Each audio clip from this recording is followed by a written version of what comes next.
வாழ்க்கையில ஒரு தடவையாவது திருப்பரங்குன்றம் மனுஷனா பிறந்தா திருப்பரங்குன்றம் போய் ஒரு நாள் தங்கணும். நவக்கிரகம் கிடையாது, கொடிமரம் கிடையாது, நந்தி கிடையாது, பரிகாரம் கிடையாது, ஒண்ணுமே கிடையாது. அங்க ஆத்மாக்கு தான் லிங்கம், ஆத்ம லிங்கம்னு பேரு அந்த சுவாமி.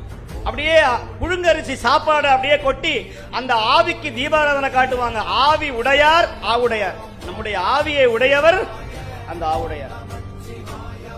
அம்பிகை பேரு யோகாம்பிகைன்னு பேரு. பீடம் மட்டும்தான் இருக்கும், அங்க அம்பாள் கிடையாது. மணிவாசகர் ஆசைப்படுகிற ஒரே கோயில் அவர் சொல்றார், உன் கோயில் வாயிலில் பிச்சை நாக்கினார். எந்த கோயில்ல? திருவாரூர்